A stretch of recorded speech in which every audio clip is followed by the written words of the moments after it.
It's Will Shawn Podcast. The internet cried out for two more blowhards, and they courageously answered that call. Armed with the weapon of wit, each week they're joined by guests to discuss movies, television, pop culture, and anything else that's pissing them off. Take it away, boys. I'm Will Link. And I'm Sean David. And this is Will Shawn Podcast. Now that I've dug myself out of the snow and am free from Natchez, Mississippi. How you doing, Will? So, last night, Yeah? I slept for the first time in a long time for 8 hours straight, uninterrupted. I didn't wake up for any reason. And I think it's because yesterday morning, like a psycho, I woke up at 5 a.m. because I wanted to watch the Oscar nominations, as if I'm going to be nominated. Maybe they'll remember that short film I made 8 years ago and say, let's nominate Will Link. Both you and Tiffany Haddish are waiting for their names to be called. Yes, yeah. Exactly.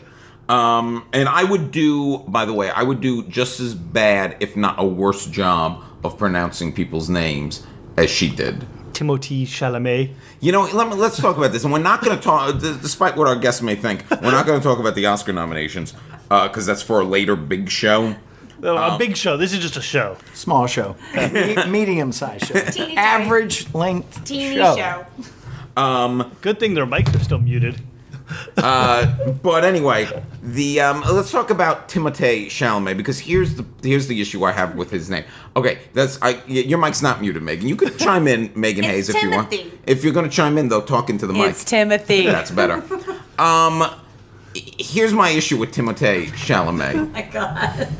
Because he spells his name the French way, which is Timothée. Timothy. But then he says it, Timothy, the normal human English way. But his IMDb page says it's Timothée.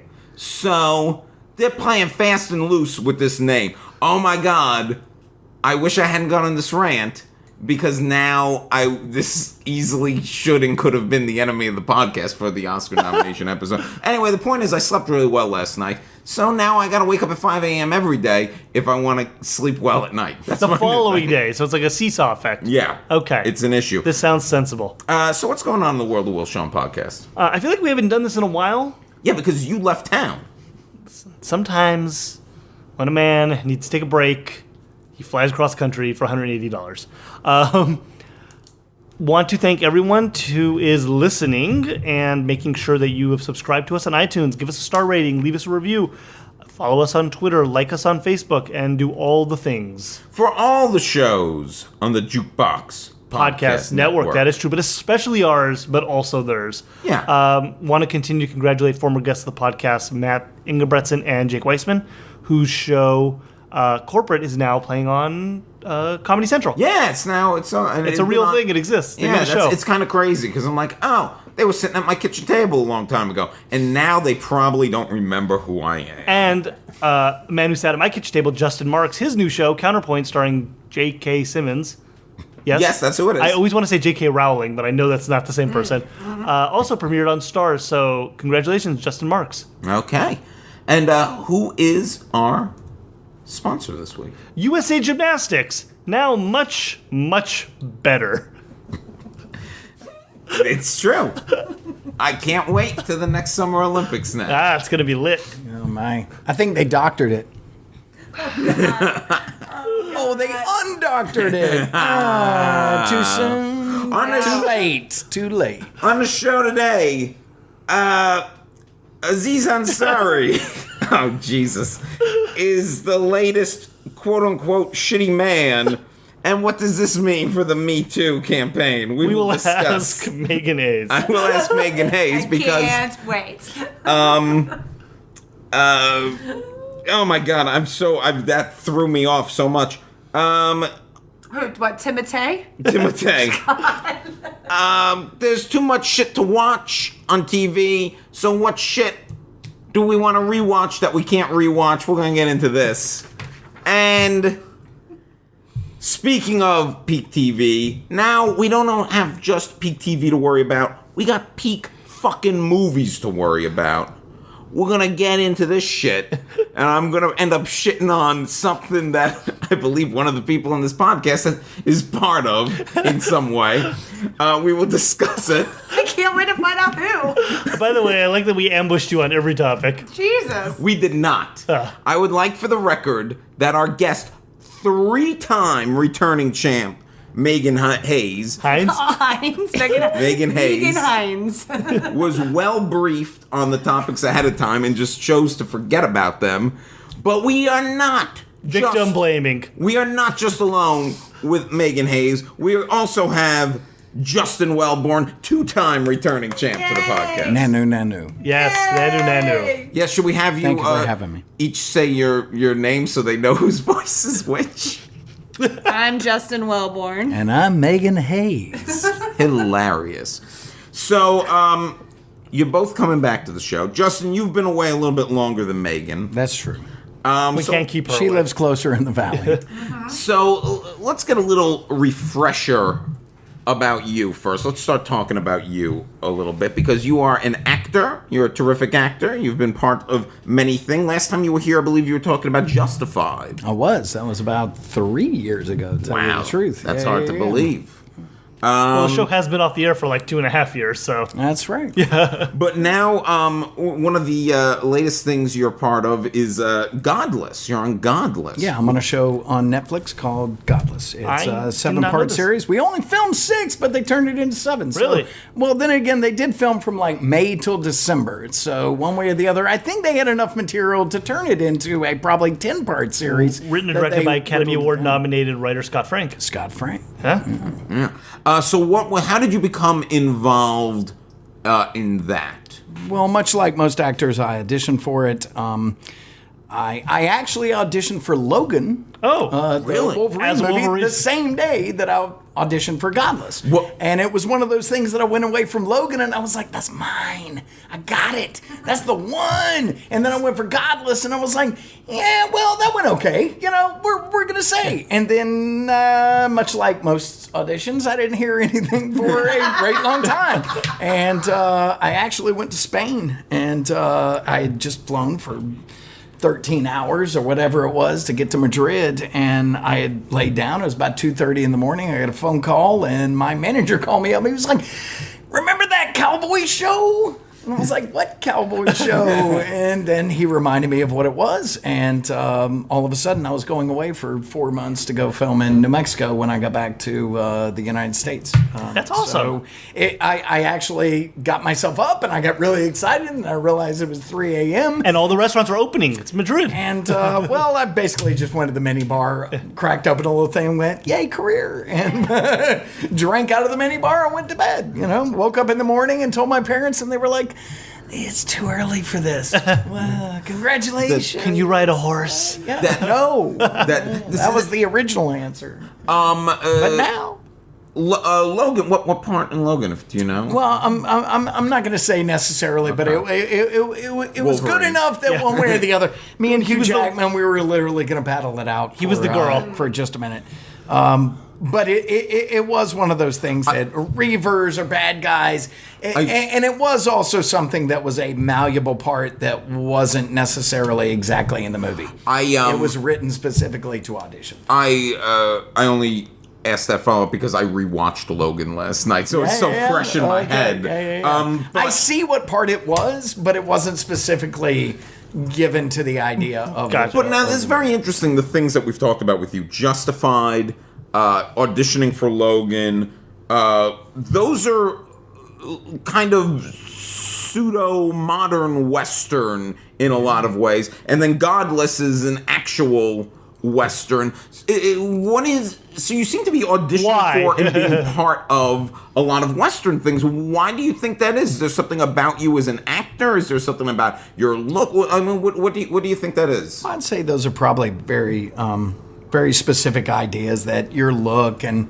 you know, you play a lot of bad guys, or you can play somebody that has a lot of gravitas, integrity, or violence inside of the way that you generally can bring something. So, Yeah, I mean, there were a whole lot of parts in Godless, but specifically what they were looking for were outlaws, And I've already played a lot of outlaws, and I continue to play a lot of those things, and I enjoy a lot of those things.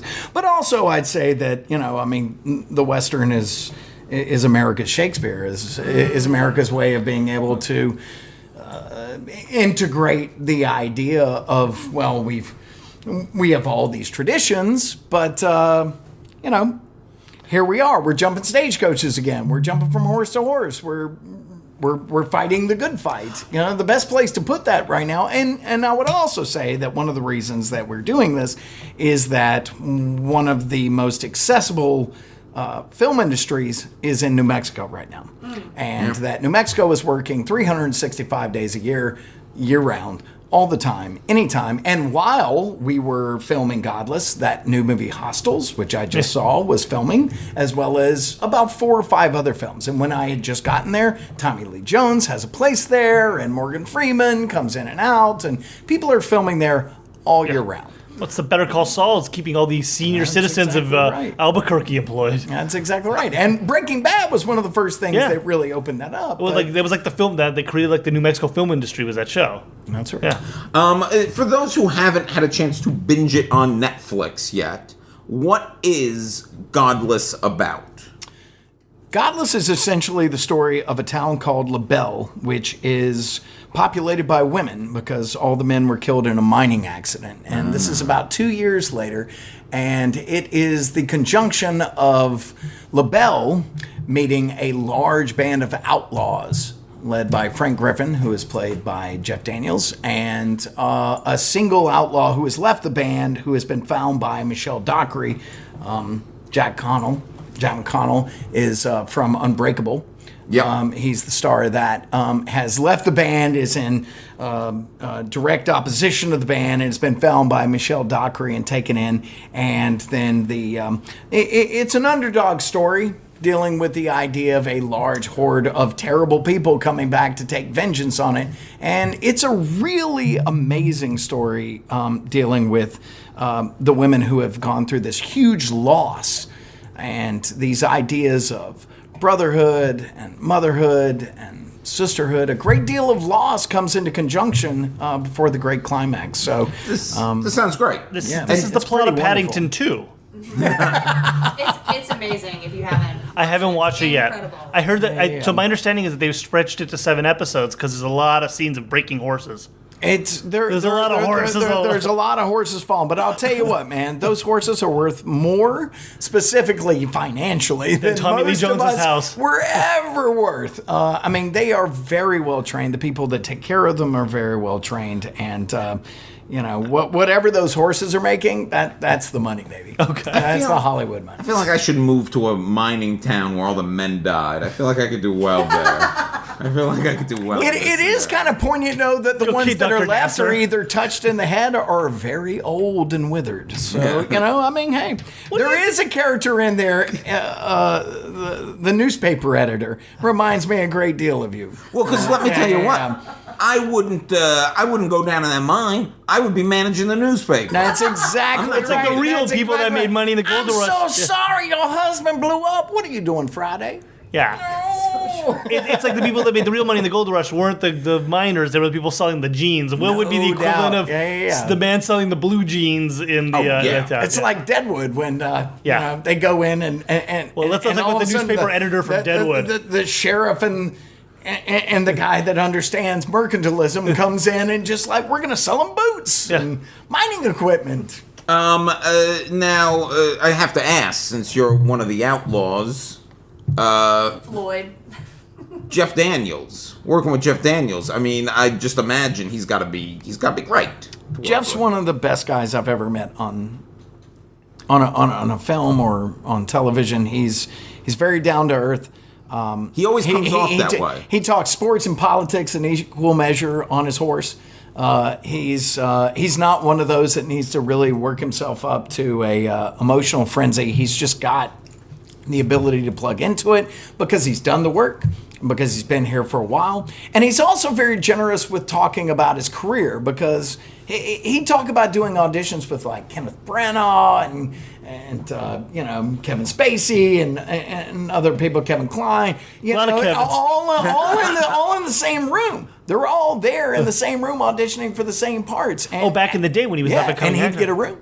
He'd get the role. That'd be the one that one way or the other. I mean, he'd walk away with it. And you've got these guys that went to RADA or Carnegie Mellon or whatever, and he went to East Minnesota University or whatever it Michigan was. In Michigan, that's it. Yeah. He's one of those so down to earth, great guy, man. He has a theater company in Michigan. It's still, and it's a big part of his Named life. the Purple Rose Theater after Purple Rose of Cairo, Exactly. which is a great role of his. Mm-hmm. He's one of those sneaky, brilliant actors. Like he's one of those people that you mentioned some names that have won Oscars and people like that he was auditioning against, and you think of them as these great. But then when you look at Jeff Daniels' career, it's like, oh, you've been so sneaky brilliant. Dumb and Dumber 2. Your entire Newsroom. He's amazing on Newsroom. He got me through that show because I had some issues with that show, but I loved him on it so much.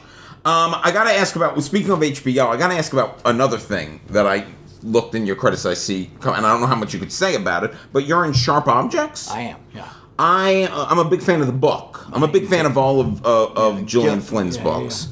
Yeah. Is there anything you could? I mean, I know it doesn't come out till I think the summer. Yeah, I know. It's not going to be back till. Was it also 6 months in New Mexico? No, this was a large part in California. It was all shot in California, as far as I know. We filmed most of it in L.A., but we also did a lot in Northern California as well for a lot of the outside. That's where the sharp objects are. Yeah. I know nothing about this book. It's a good book. I read Gone Girl, and that was enough. I'm fine. I liked Gone Girl. I liked this one. Amy Adams is in this, and she was amazing, man. Can you because it's quite a character. Yeah. For her to take on. Is there very different for her. Is there anything you could say about who you play in this, or is it too still early that you don't? I mean, I can also. I don't know say what you that can say about things. I play a pretty despicable individual, like many of the characters that I play. I think it's a gravelly voice. I work very hard at being career-wise a bad guy, but a good person in my life. Well, but I mean, it's a town in the southeastern part of Missouri that is kind of a leftover from the old days of Confederacy. That's something that touches into Arkansas, Tennessee, and in this place that's just been left for a long time. And that's where the sharp objects are. Right. Yeah. And she's coming back. Amy Adams is coming back after a lifetime of having escaped this place. And she's a reporter. She's a reporter that's for a really small newspaper overall. Yeah. It's not like I'm the big New York reporter coming back. But they all in the town look at her as like, well, you've left? And no, you're back. Oh, big time city or whatever it is. But these From murders Cincinnati. that have been going on, these children have been killed, and she's coming back to her hometown to face. So this is direct to HBO movie? Yes. Yeah, it's like a limited series. Yeah, I think it's 7 parts as well, or 8 maybe. It's time for this shit. I could do 7 or 8. Once we get into, I promise you, 12 or 13. it's Joe getting rough. Marbelli, who also did Wild and did Wait, he did this Spires too? Club and did Big Little Lies. He's the director. Brilliant man. You're gonna very watch fun. this. I'm still working through Big Little Lies. That's so good. Yeah, it's really wonderful. I'm a big Renata fan. So you've got some stuff out now that seems it was great to fucking work for fantastic. HBO. You got Sharp Objects, which I'm dying to see. Megan, now we got to talk about you a little bit here. We do? Go, yeah. All right, what's up, guys? in. How are you? Yeah. Come on in. Yeah, you could jump in if you get things to say. please. Megan, Yes. since you were last on our show, you had a very interesting role you got to play, in which you were the voice. And I feel like voice is not enough because of what you brought to this, because you brought so much to this role. You were the voice of James Cameron's house. Smart House, yes. You were the voice of James Cameron's house on Hulu's Future Man. It was a 10-episode series. You I think were it's 13. 13? Well, you were in Will's got no time for 13 I episodes. doesn't have time for 13. I watched 10 and I was done. I don't know how it ended. But Leave it hanging. you're in episode 7. I am. And this isn't just me, because I read the reviews, and almost everyone agrees it's like the best episode of the season. Oh, I love that. And it's basically just you and the 3 main characters for the whole episode. A bottle episode. Basically, it's a bottle episode in James Cameron's house. So, how did you prepare to be James Cameron's house? Well, the story is I didn't realize I was going to be playing James Cameron's house because originally I nanny for the showrunner of the show. And so he was like, hey, there's a part that we need an actress just to help it on set and read the role for the other 3 leads because it's such a big part. Do you want to just come in, help out for a few days on set? And they were trying to get like an Elizabeth Banks or somebody to do it in post. I was like, sure, no problem. That sounds great. I mean, because being on set's like Christmas morning to me, like Christmas morning in like a family where it's like happy and functional. Like I love it. It's my favorite place. I like the qualifier. Qualifier says a lot about you. Well, yes. So like I was like, sure, man, I'll come in and help out on set, blah blah blah. And so the story goes that Seth Rogen and the gang ended up liking me so much they asked me to come in and do the part for real. But I did. How does one prepare for James to play James Cameron's house? How does one prepare for? You watch My Life as a House. I did not. I actually didn't. I just did the work for it because the whole great part about the smart house is that she starts out as like an Alexa or a Siri, but then you find out she's miserable being James Cameron's smart house, and that she falls in love with one of the leads. You have some great lines in this. Some really like obvious, but then get like crazier, and you play them so well. Diabolical Canadian James Cameron. Yes, like everything about James Cameron. Like you insert these quotes, which it's like it's such a great cheap joke in a lot of ways. Yeah, like, it's full of cheap jokes. But it's so great. but they work so perfect with the tone of it, and you're delivered like you have told a true lie. Yeah. And what is the house's name? Sigourney, of course, the simulated intelligence guardian of residence and network environment. That is so twisted. Now, can I ask one way or the other? Was all of this scripted, or was this something that you also brought your own ideas to? It was all scripted. It was all scripted. Yeah. Great. And Jessica Conrad, the writer on there, she's incredible. She wrote the whole episode. And she's amazing. So she didn't meet James Cameron. No, well, James Cameron's not in the episode, but I mean, how much He's in the interaction Marianas Trench. did you have with the cast in general?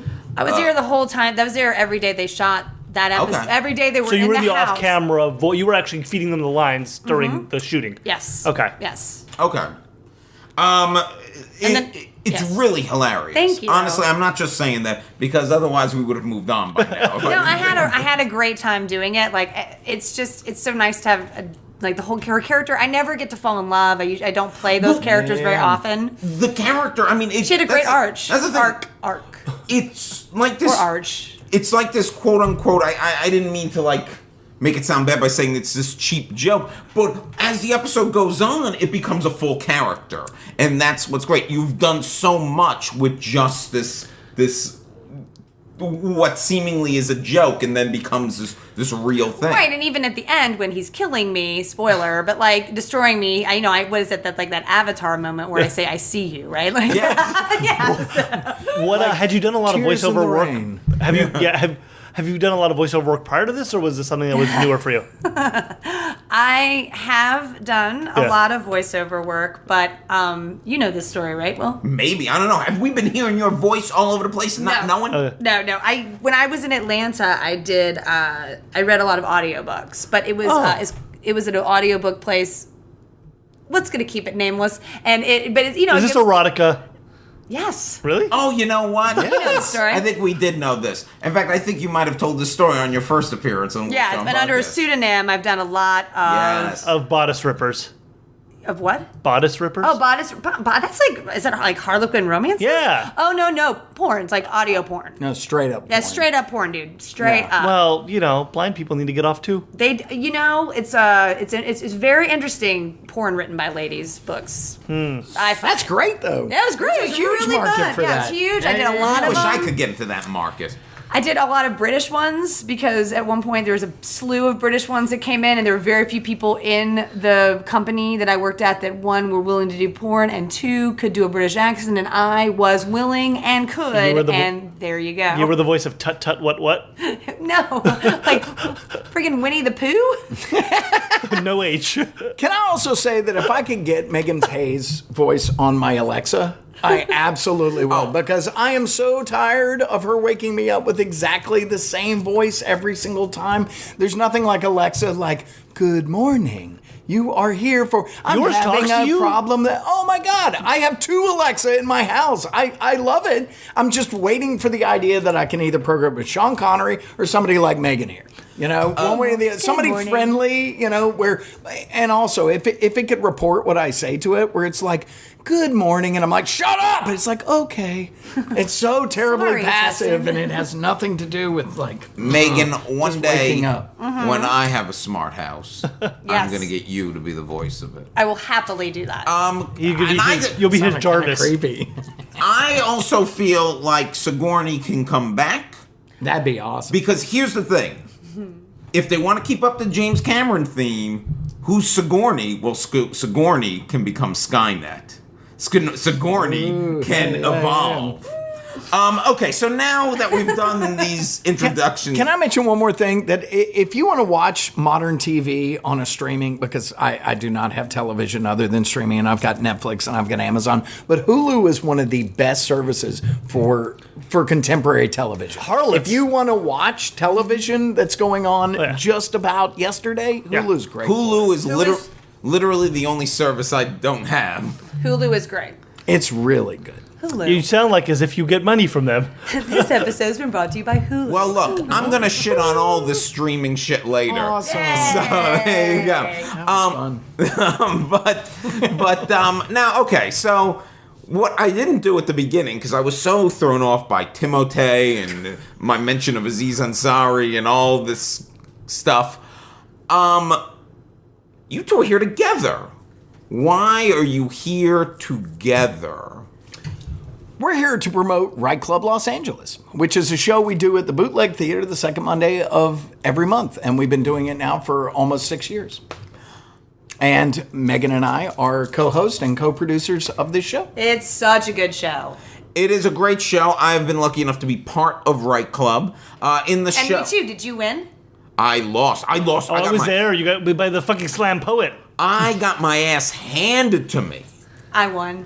You won. I did. was not. You run the show. I won. I run the show and I've lost and I've Yeah. won. I've lost It and I've happens. won. No, you Just what got it is. you Such got a fucked fun- over. You remember that asshole? I was murdered. I have a theory that my ranting doesn't play well to the Right Club crowd, which seems like it should. But we'll test this again in the future. I like your For sure. rantings, though. It That's really the best part depends of you. on exactly what it is, because in my opinion, what works in some places doesn't necessarily work at Right Club, not because your style doesn't work. I think it comes down to a point of heart and truth. That audience is very in tune with the idea of, are you just performing for me?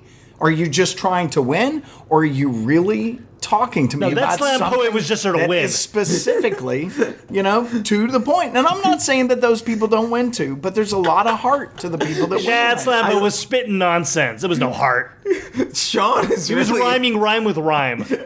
Oh my god. That's probably true too. Okay, well. Oh, but you have to say there's like nothing. So you've been there once though, right? Yeah. You've been there one Yeah. time? Yeah, that's one good for 6 time. years. Oh, yeah. We've done 12 shows Yeah, I've been every month. I've been 4 or 6 years. I was One time traumatized by is the probably slam good. poet. Yeah. No, I've been quite a few times.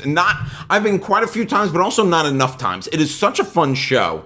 It's such a fun. There's nothing else like it. Yeah, that's the other thing. It is a Freudian nightmare. No. no.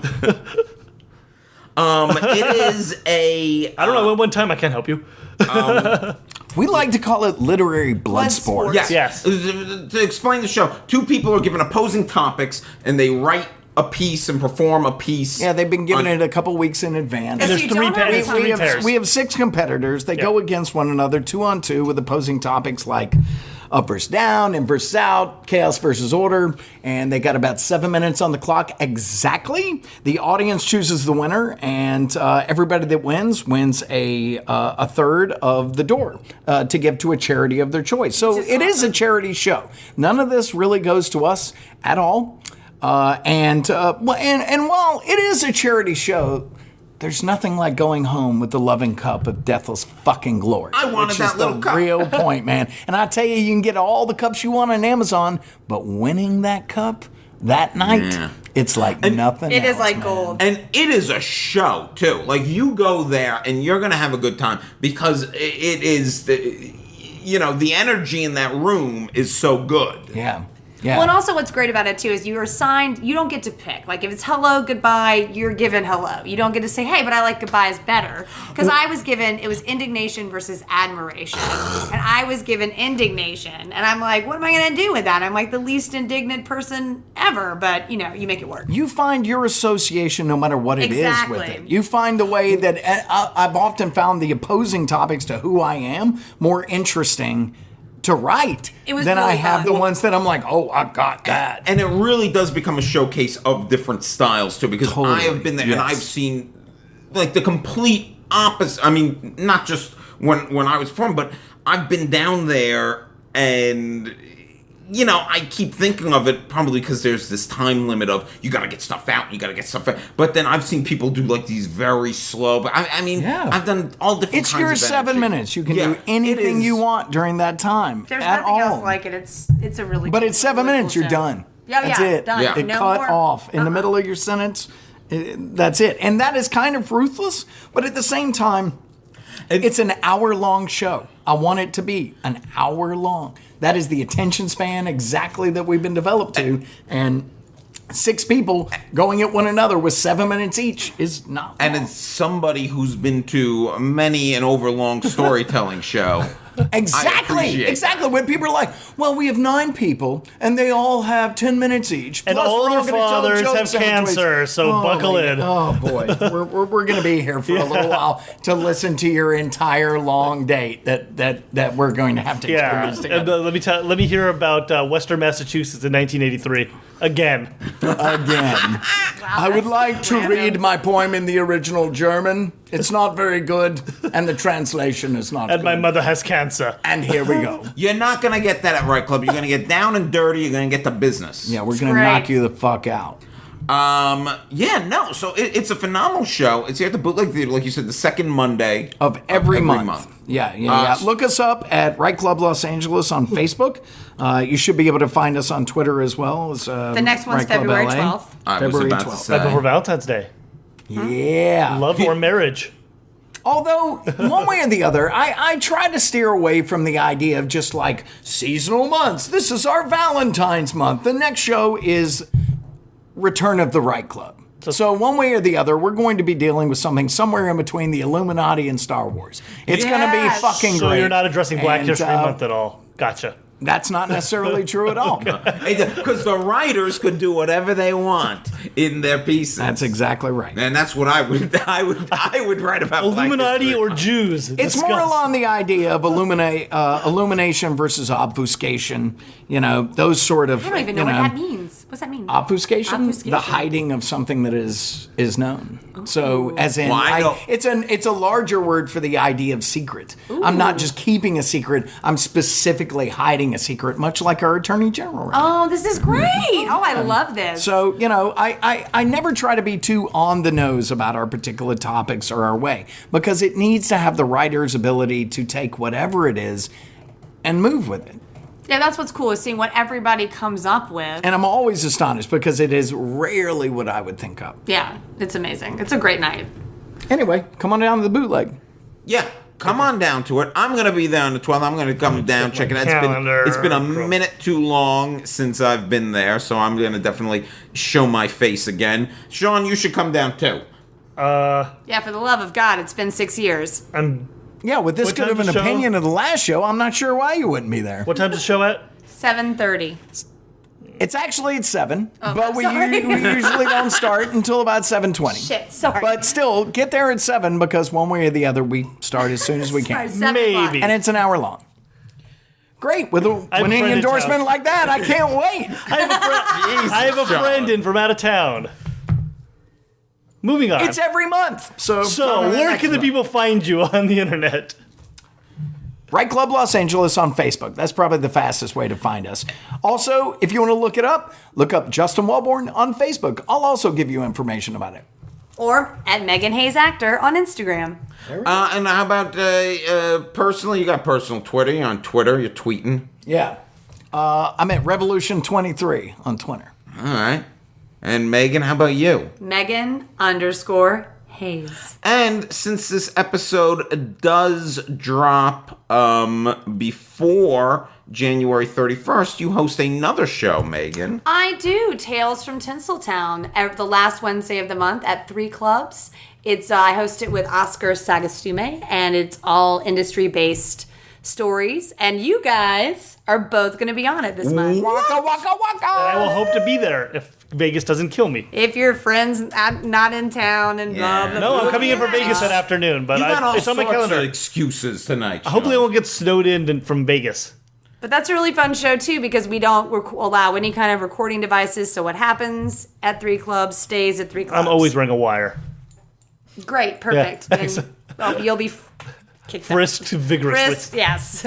I am working on a piece now for your show that we'll see how it goes. I can't wait. I don't have a lot of Tales of Tinseltown stories is my problem. That's the thing, though. If you've lived here, you have a Tales from Tinseltown story. And I've told it there. But I mean, even if you've got more than one. Well, you'll see what I come up with. I want to hear about You'll see this. what I'm I like come up intrigued and a little nervous. The time he played a house.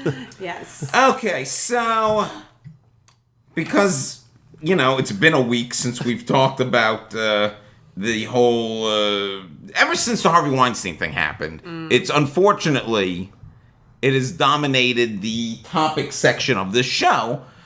For both good and bad reason. Mostly bad. But I mean, for a good reason that we're talking about this stuff and that But recently, we've been kind of moving away from the horrific monsters like Harvey Weinstein or Kevin Spacey. Matt Lauers. And now we're getting into the more gray areaed people, like people who might just be shitty people, but they're not, Serial rapists. exactly. And there was an article on a site called babe.net, a very reputable site, babe.net, about Aziz Ansari. And this brought a new wrinkle into the Me Too movement. It's this story about this woman named Grace. And Grace had a very bad date with Aziz Ansari where she felt pressured to engage in sexual... Hanky-panky. Yeah, into hanky-panky. And then she did at one point, though, say no. And by all accounts, he was like, okay, and she left. And then there was this article on babe.net about it, and Well, she tweeted about it the day after the Golden Globes. Yeah. When he won, and then Babe.net contacted her to tell her story, which in my understanding is not normally how these things go. No, and there's a reason why this story didn't appear in the Times or the Atlantic, two places that took this article to task, mostly because they felt it was extremely poorly written and felt it was doing a disservice to the Me Too campaign. In fact, I even saw some people, former guests of this podcast, who had problems with the Grace story, which was like, Grace, I feel bad for you, but let's not pretend that what you went through is like my rape and things like that. So Megan is the only woman here. Yes. And the only reason we're doing this topic Well, we were going to do it anyway, but we weren't going to do it if it was just Justin, because 3 white guys sitting around talking about this is a little awkward. Okay. But I honestly want to get your perspective on this. Are these articles that say that this does the Me Too movement a disservice accurate in any way? Or do you think that it's important that this came out because at least, maybe it might not have been the fairest article to Aziz Ansari, but it's important that we have a discussion and examine the way that we all treat women? Well, I think that it's... here's the bottom line for me with the whole Me Too movement as a whole, is that I think it's great that we're finally dialoguing about it, because a lot of things need to change. Now, I think the whole you're like smiling. But I'm No. Okay, I wasn't smiling I do think, as if I. No, I do think that gosh, it's a really gray area and it's really tricky, but I think this is a hard one. I'm glad everyone's talking about it. I think that everyone should be listened to, but I also think that there are going to be some. I do think that there are going to be some instances where there might be some moments that are taken advantage of in any kind of movement. Do you know what I mean? Like, yeah. Like I'm not saying what happened or did or didn't happen, because ultimately we don't know because we weren't there. Yeah. Right. But we kind of are pretending that we were. Yeah. There's a great deal of dialogue like, we've all been there. But one way or the other, that's just putting your own experience on top of something that happened between two people that we have no real idea, one way or the other, exactly what happened in that room. We've all been forced No to matter drink what it red is. wine when we wanted the white wine. Well, right, and also, you know, I've been in situations where I felt a little awkwardly pressured into Talking about the Aziz Ansari thing. well, that's a given. I gave you a heads up. No. Like, we're in the situations where, you know, there's been. I mean, it's easy for a sexual pressure situation to happen, and also it's easy to not address it as it's happening for some. So, but again, you know, we weren't. But then also, I'm glad we're talking about it, but I also think we got to be really careful you know. Well, I think part of the problem is we're all being too careful because Just burn it all down. Well, no, but here's the thing. I mean, you can't say anything wrong. Like, if I go on Twitter right now and say, I think this article was an unfair view of Aziz Ansari, my Twitter feed will get burned down. Right. And that's not, it's not fair that we can't have any nuance in it, because I think we are being too careful about everything. And I think that's why this starts to get equated to, like, Harvey Weinstein level. That, you know, they treat the Twitter mob. You can't treat them like the same thing. That really bothers me. And Samantha you Bee cannot do that. Samantha Bee did a thing where she was like, yes, we know they're different things. Give us enough credit. But I think Samantha Bee's wrong. I'm not going to give people enough credit on that, because Twitter mob, it's that great book, So You've Been Publicly Shamed. You say one thing in the wrong way, and they destroy you. And I don't think the Twitter mob sees any gray area or nuance. What's good about the Aziz thing, or all this coming out, is it does make us all reflect. I'm like, and think back to experiences we've had with women and wonder, could we have done this better? And I think that's something we all should examine, but it also doesn't mean Aziz doesn't deserve to have a career anymore. Which is, if you go online, is the way this is being handled by some people.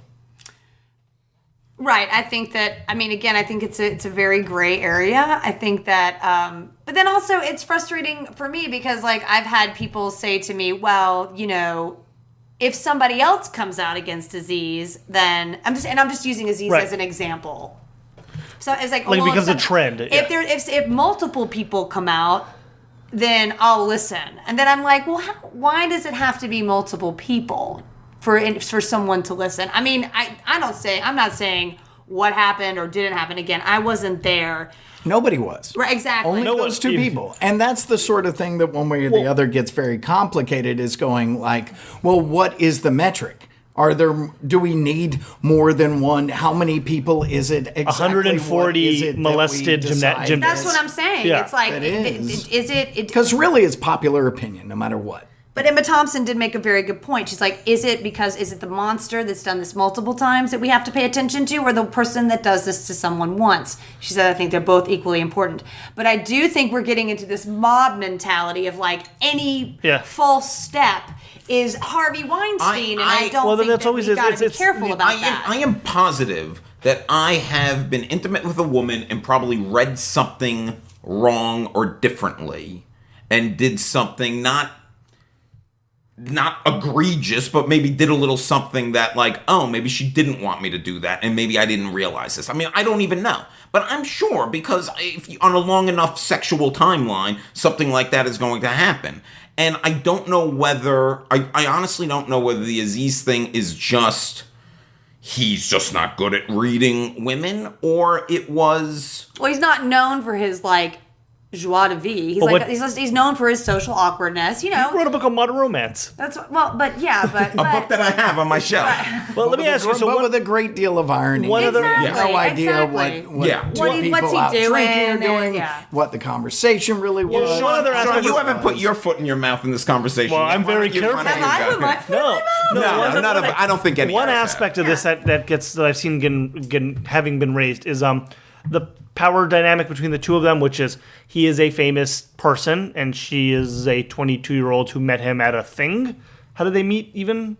It was at a post like Emmy party, right? So some of the conversation has been around, well, he's a famous person and he exerts an undue amount of influence over her because of his celebrity and because of his this and that, and you know, he could have coerced her into things that she wasn't comfortable with because of who he is, or because of some sort of expectations. We don't know. That could have been what happened. Or to play devil's advocate, she could be capitalizing on the fact that he's famous and she wants to get some notoriety herself. And so this is the perfect way to do it.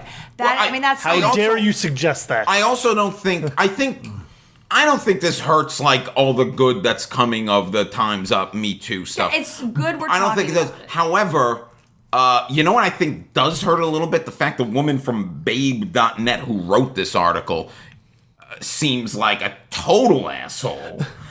Who goes after other reporters, other female reporters, and makes fun of their looks and makes fun, like the whole Ashley Banfield thing was like, it was... That was pretty rough. Yeah. That was pretty rough to watch, man. It just seems very tabloid. Yeah. To that point. Right. Yeah, it lowers the discussion to something that's just sensational and salacious rather than something that is a bit more meaningful in like the New York Times social and the New Yorker fabric pieces. substance that we're trying to move in the discussion. Well, it's not a deeply and not reported so piece. much that we're all still hanging on to the People, Us magazines and looking at who's divorced, who's not, who's connected, who's just what's the flavor of the week. Yeah, we're waiting to see who's going to be the next person to come out and be in trouble for this kind of thing, which is, again, it's a conversation that's long overdue, I think, but also it makes me nervous that it's going to get, like you said, tabloidized. Right. And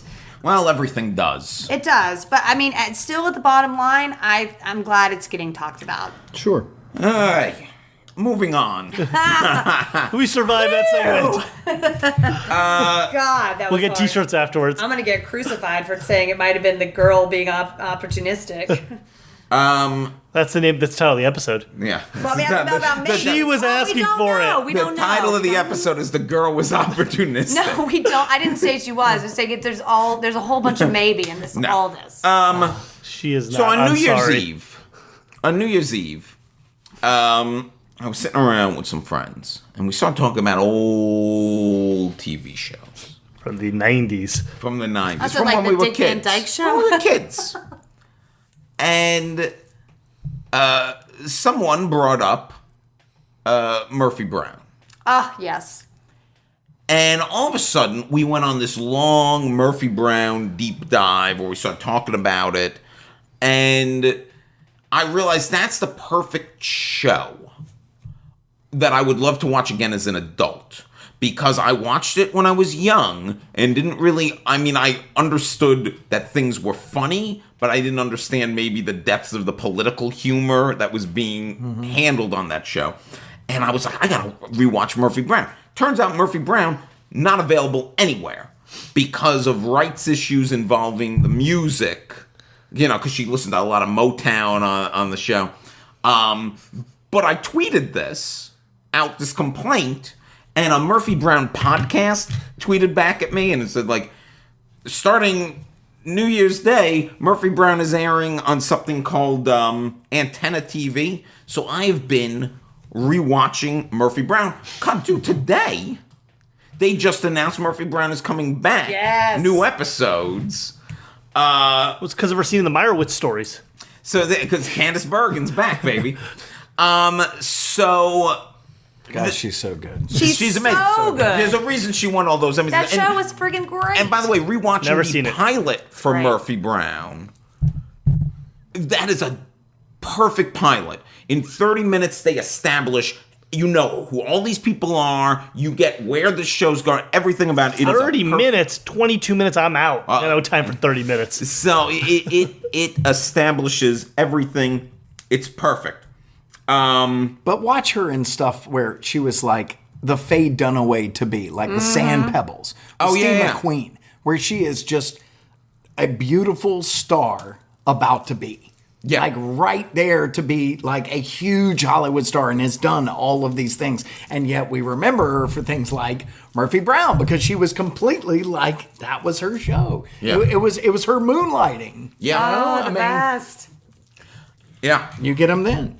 So this got me thinking about, like, I'm rewatching these Murphy Browns, but I don't have time to rewatch all these Murphy Browns. Thank God. So I because that would be insane if I had that kind of time. Yeah, right. So it's kind of just on in the background sometimes. So I was trying to think of other things, like what are some things, Justin, is there something from your past when you're young that you would love to revisit as an adult and see if, like, you would fully understand or grow? You probably don't have the time for this, but what would you go back? Well, I do have to say that I've recently been watching the newer version of Battlestar Galactica. Again, this is my third foray in watching the entire series, but every time I watch it, I want to see the old ones again. But I've seen some of the old ones again, and it is sometimes so amazingly unwatchable. And yet, I collected action figures, and to watch Lauren Green, and to watch Starbuck, who became Face on the A-Team, and things like that, and then to watch Apollo, who became Zarek on the news show. There's some really wonderful things that I would love to watch it when it was... I'd love to see some of those episodes from the very beginning when it was still very not just the monster of the week, but the timeline things, the storyline, where like the X-Files, 3 monsters and then the storyline, 3 monsters, then the storyline. Battlestar Galactica did the same thing. So I would love to check some of those out again. So you referenced the X-Files. Did you prefer the storyline of the X-Files or the monster of the week X-Files? It all depended. I was always connected to the storyline that I wanted to see more about what was going on. But overall, the monsters were always the best, man. Those are the ones where you've got like the worm guy, the poop guy, the home, the episode with the Home inbred. is one of the greatest episodes best ever hours did. They even of brought television. that back for the re-upping of the series. They brought it back again, Yeah. Oh, my God, that's good. I like that you're also in a perpetual Battlestar Galactica cycle. That, like, you just... Totally worth seeing. Again and again and again. Because whenever you think that your life is going just like, oh, things aren't going right, just watch Battlestar Galactica and you understand that you just don't have anything to worry about. This is just the human race being depopulated by hundreds at a time, every single attack. There's always something very much on the line, and you don't have to quite live like that. I'd also like to say, if I could come back, and it's not quite Murphy Brown age, but X-Files age, Millennium. I would love to watch. I wonder if Lance that's- Henriksen. Is that available anywhere? Only on DVD. Not a Lone Gunman fan? I mean, I love the Lone Gunman, but that's all X-Men. It's simply this. The apocalypse is coming because they were playing on that whole the year Y2K, 2000. yeah. Here it's coming, and then the planets are gonna line up, and we're the Millennium Group, and here it comes, and I remember Y2K, and there we are, and nothing happened, and then we just. Why kept couldn't getting one drunk, plane fall out of the sky? Yeah. just. Just one plane full of people. I used to like Millennium, but that's a show I have forgotten almost everything about. Exactly. Other than that, I liked it. Yeah. Megan, how about you? I'm good. I would watch Taxi Yes. Oh, yes! that's a good one. and Barney Miller. Never seen it. Barney Miller. Such a good show. Barney Miller Such a good show. My parents used to love that show. Barney Miller airs, I think, about 2 hours after Murphy Brown on On the it. antenna Channel. They got. I was watching a marathon of Coach on this antenna my TV. God. It was great. Major Dad. where 1993 Oh, shit. never ends. Mork and Mindy. But Although I enjoyed that Taxi. as a kid. Now I Boy. wonder if Barney Miller and Taxi are available anywhere. Taxi, I remember really liking as a kid, Yeah. but not. I do didn't guarantee I didn't understand it, understand it though. Right, at all. yeah, I mean, if I didn't understand Laverne and Shirley, In Taxi, I Never guarantee seen it. you, Taxi holds up. I'm Never sure. seen Laverne and Shirley? You never seen Laverne and Shirley ever? I mean, I'm familiar with, like, they work on an assembly line, maybe. That has almost nothing to do with the show. with the plot. There was It was one a with- basement that they're apartment. working. One was Yeah. brunette and one was... You've seen the opening credit sequence, is Yeah. what you're saying. Yeah. And it's Minneapolis? Milwaukee? Where were they? Milwaukee? Milwaukee. Okay, They see- worked in a beer company. Ah, that's Beer what it was. factory. And they had little white hats on. Like Chef Boyardee's. That was I Love Lucy. All right, Sean, clearly, we have all these fond memories. Did you ever watch Taxi? Nah. Never seen an episode. Great. You never watched an episode of Murphy Brown? Nah. I mean, I was familiar with So- a show I wasn't allowed to watch. So you have, here's the thing. We're have all huge bringing pop up these culture. things that we didn't understand as children. Nah. I understood everything.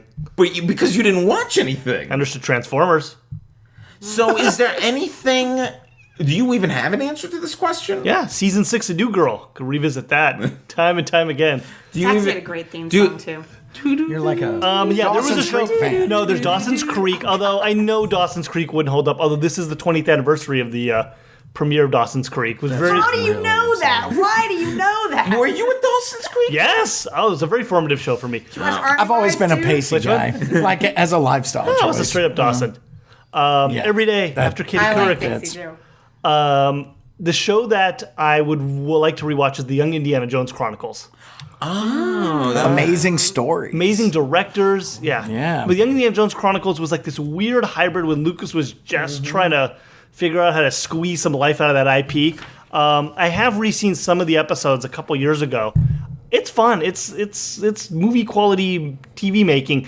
I think he was way ahead of the curve because I think now that show could be greenlit in a second Yeah. if they did the young. And every week it's like an adventure of the week, and he's meeting some historical person. Yeah, and then the other one. So why don't they do it if it could be greenlit? They should. Yeah, but one way or the other. I mean, they are mining Kennedy is very busy. everything from the past, no matter what I it is. tell you we're gonna They're see making young- Taken as a show. Give you it know? five. I mean, Give it 5 Yeah, years. yeah, I that's say. I right. say we get a Young Indiana Jones Chronicles. I bet you the next. not until Steve's dead. No way. No, they Not did it until he's before. so old that he's not No, making they any did- more. They're already announcing another Indiana. They could do a Young Indiana Jones But I Chronicles. bet you know what? I wouldn't be shocked if shortly after the next Indiana Jones movie, they try the well, Why not? no, you know what? No, because they're gonna want to put a younger Indiana Jones in theaters. Yeah. They're still gonna. You do a eventually kids' they're gonna version. recast. Nah, you they're do- gonna get the fucking guy who's playing Han Solo. They're gonna make him Indiana Jones also. This guy's just gonna, and then they're gonna make another Blade Runner, and he's gonna be in that. He's Can't just wait gonna for be in everything. Another Harrison- 6 days and 7 Another nights. regarding Henry with him, another witness with him. Mosquito Coast. You know what, Val? Can we relitigate all of Harrison Ford's careers with Alden Ehrenreich? I'll watch all these stupid movies. I will go see every remake. Air Force I One. really do want to see him remake regarding him. That would be great. Something like That that. would be great. Those little Ritz crackers. You know, we, Patriot we can Games. remake American Graffiti. Only takes us to Modesto in the '90s, and it's a very different movie. Where were you in 92? Shooting within the first 15 minutes of the whole thing. So we're talking about all these shows we don't have time to go back and rewatch. Because why? Because I'm always talking about on the show, we're at peak TV. That we are peak TV. There's too much TV. There's too much to binge. I can't deal with it. It drives me crazy. But now there is a new problem, and this problem might end up being worse than peak TV. We are now at peak movies. Justin, do you like National Lampoon? Yeah. Well, you like John Belushi? I've always been John a big Belushi. John Who doesn't? Belushi. Bill Murray? Yeah. Megan? Animal House? You're a fan of Animal House, right? Of course. Caddyshack? You like Caddyshack? Yes. Well, what have I told you guys? There's a brand new movie directed by David Wayne about the founding of National Lampoon and the filming of those iconic movies. What if I tell you that this movie is coming out? That by the time this episode is up, this movie will be out. It is called A Futile and Stupid Gesture, and it has a great cast, and it is premiering on Netflix. It is on Netflix as we speak. But guess who didn't know anything about this movie? Me, Will Link. I didn't know anything about this movie, and I know every movie coming out.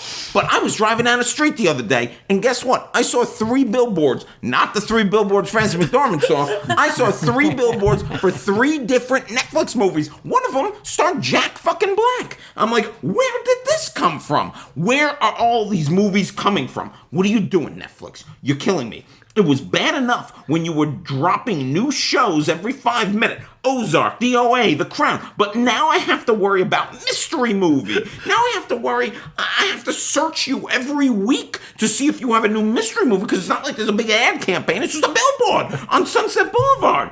Just this year alone, Netflix is planning 80 original movies. That's 7 new movies a month. This is a fucking nightmare. This is my nightmare. These are movies I assume will not ever play in theaters, and I won't know anything about them because they're just going to magically appear. One day, Stranger Things Season 3 is going to pop up, and all of a sudden I'm going to go to Netflix to watch it, and there's going to be 80 movies that I wish I had seen.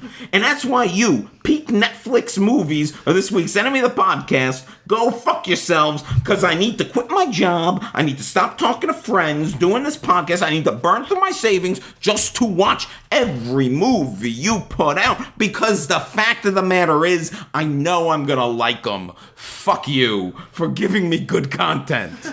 It's too much. Here's the thing. Let me ask you this. As people who are also on streaming programs, do you browse these things frequently? Like, Megan, do you ever go to Netflix and, like, let me see what is on? Or do you go with because I go to these sites with a mission. I'm going to watch Godless. I'm going to watch Future Man. Yeah, no, I go with an intention too. I'm going to watch Ozark, exactly.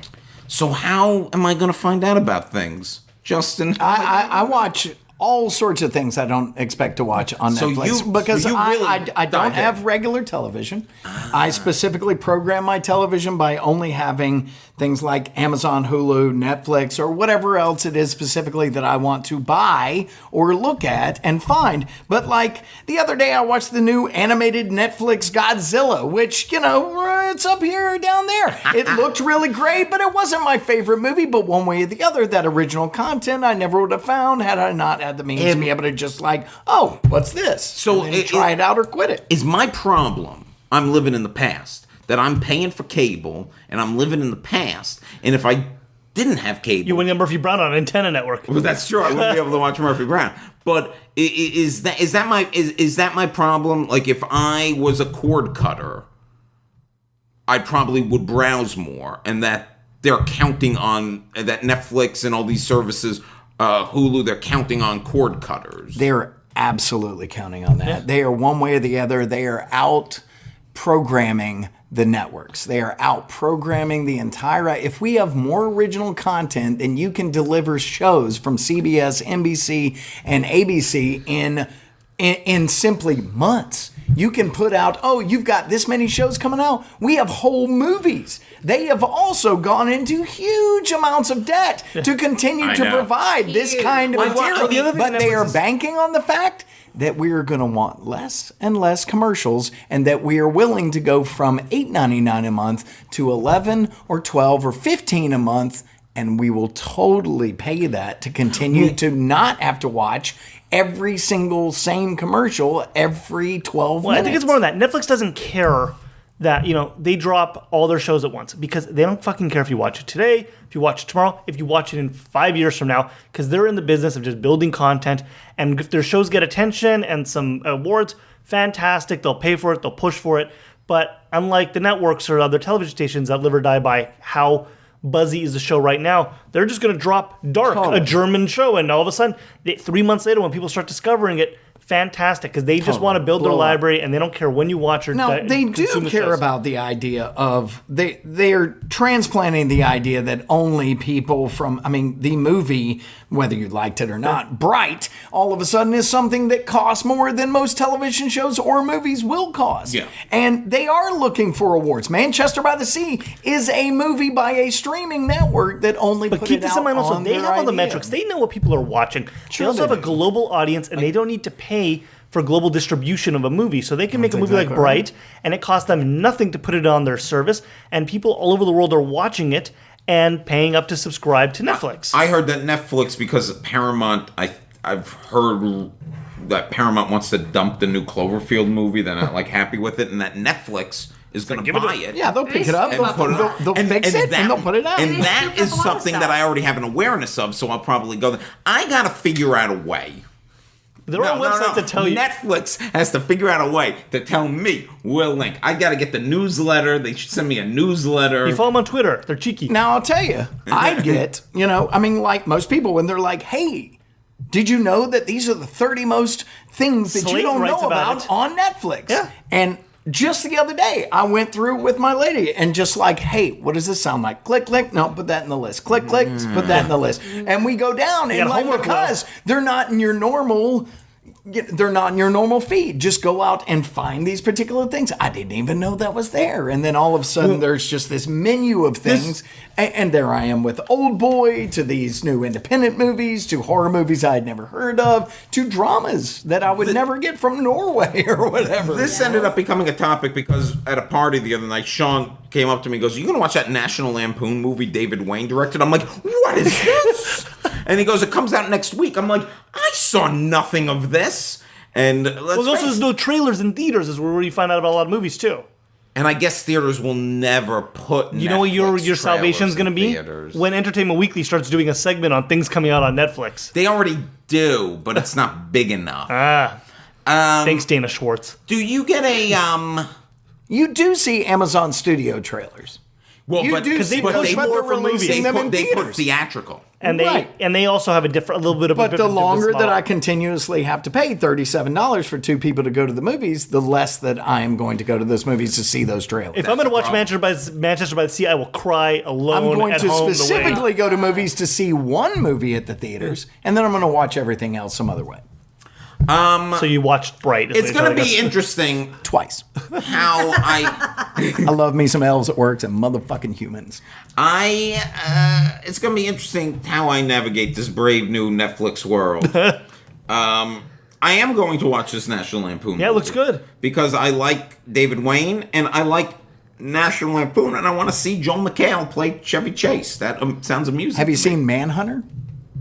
No. Now that. Oh, that's Oh, a yeah. show. That's a Mindhunter. show. Mindhunter. I've watched That's the first one. 3 Sorry, episodes. not the original Red Dragon. Mindhunter. That's the one. That Yeah, is yeah, yeah. on my radar, and literally the only reason I haven't gotten to it time. I think it's one of the I'm best slowly cop working. shows I've ever I'm seen. slowly in my working life. through it. It's not a very bingeable show. You kind of need a shower. No, you after need to jump take in. your time in between. Yeah. But also, it's one of those things that it is such dark subject matter without being necessarily a hugely violent show. Like American It's Vandal. a very smart show.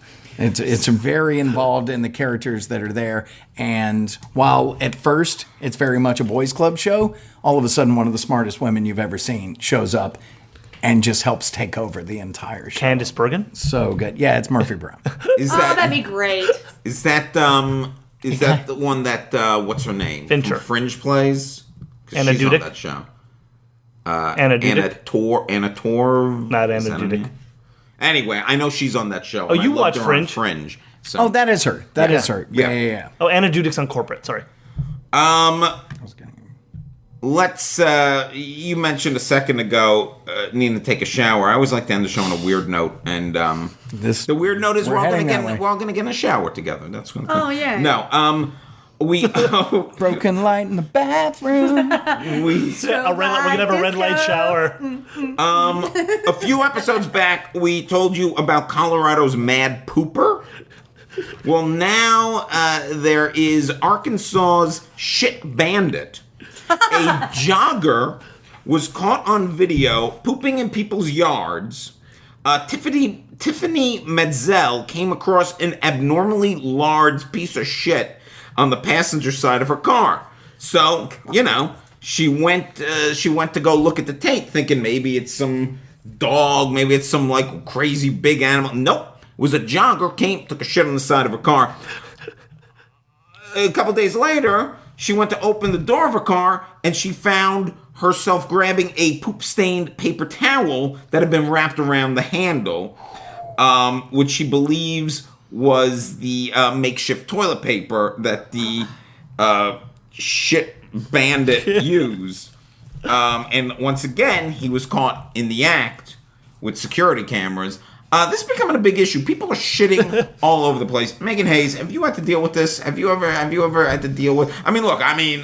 Hey, You live in LA. You're gonna watch people's poop. Even back when I lived in New York, I watched guys take shits in the middle of the street all the time. Yeah, but you paid for that. Okay, call me naive, but it's never been something I've had to encounter much of. I've seen people peeing, but that's pretty much it.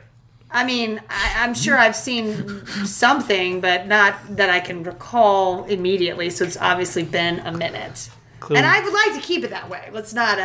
You've never been to Aziz Ansari's house. What? Just kidding. I don't get it. And on that I note, seriously don't get it. Seriously. and on that note, I don't get it at all. Guys, thank you Megan, so Justin, thank you so much for coming on the show. Thanks a lot, perfect guys. note to end on. Justin, one more time, tell us when and where we can find out everything about Right Club.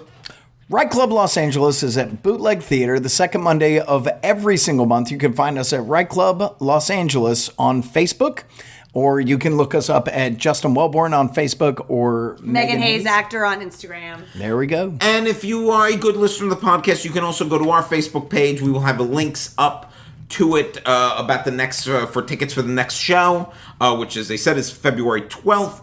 I cannot wait. It is already on my calendar. And I promise you won't see anybody shit on the stage. No. Literally. Then maybe you're not going to come now. I know. I could cross off, though, what I was planning for the next time I appear on the stage. So I had this whole bit saved up. scat thing. It's going to take us 7 minutes and unbroken stream. Oh God, you guys. Let me It's like a tell you tape what. worm coming out of his butt. Oh God. I'm a lady. You've met this man before. You've let him into your home. How did you do that? Sean. Always looking for the peanut butter. That sounds much worse than That's what he is. He always comes to your home And wants asks peanut for butter on his butter. hamburger. Yeah, because he's a fucking freak. Rean, tell the people where they... You can follow all my freakiness at the Sean David. And you can follow me on Twitter at The Real Will Link. You can see me, Megan, and Justin this coming Wednesday, the 31st of January at 3 Clubs, part of Tales of Tinseltown. That's at 8 p.m. So if you're not doing anything, come on down. And it looks like my long ballyhooed Lost podcast might be actually starting. Oh, really? No Love Lost. Where me and Megan Salinas, another Megan, I have more than one in my life. I don't like There that. can be only one. Exactly. Markle. I unconditionally love the show Lost. She hates it.